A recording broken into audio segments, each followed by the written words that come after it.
Hi everyone, I'm Mark Leondires, Dr. L, and I'm the medical director at Illum Fertility. I went through my own family building journey in 2009, 10, 11, and it really made it clear that we needed more support, more action, more education. And that's why I've been participating in Men Having Babies since the first conference. And this is my passion. 70 to 80% of my patients are single or gay men, and I'm just happy to take care of them. The reason why as a physician, maybe you're more conservative than the physician next to you is because you've had that bad thing happen. And we are people, and we actually make decisions sometimes based of things that happen to us personally. We got invited onto the advisory board, and at this point in time in my career, I was like, yes, I'm happy to continue to support Men Having Babies and commit to putting my voice into how to make these journeys better for our intended parents and the industry. The industry is complicated.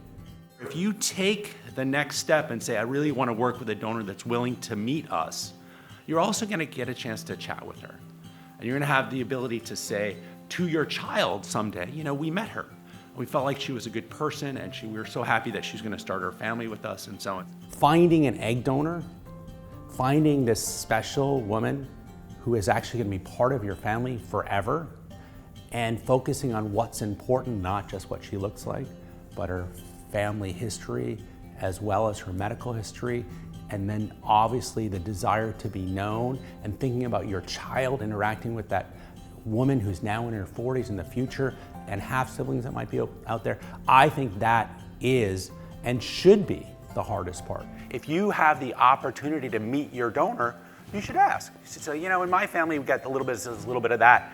What do you have in your family? Because there are things that are not clearly single gene related, but you can multiply risks, such as anxiety or depression, or maybe things more serious like early Alzheimer's disease. My advice for people thinking of becoming parents would be, it is a marathon, not a sprint, and take it in pieces.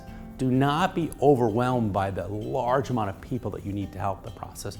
Don't even be overwhelmed by the large price tag, because you can do this over maybe 18 months is the fastest I've ever seen anybody do it. But it could be 2 years, 3 years, 4 years, right? And you're gonna, get your people, get your team, and take it step by step. I mean, certainly people who have struggles with finances sometimes even change jobs and go to a more LGBTQ-friendly employer, right? Sometimes there are, reasons to slow down and stop based on kind of what's going on in your life and so on. But if you want to be a parent, your fertility clinic, surrogacy agency, reproductive attorney are committed to having you succeed.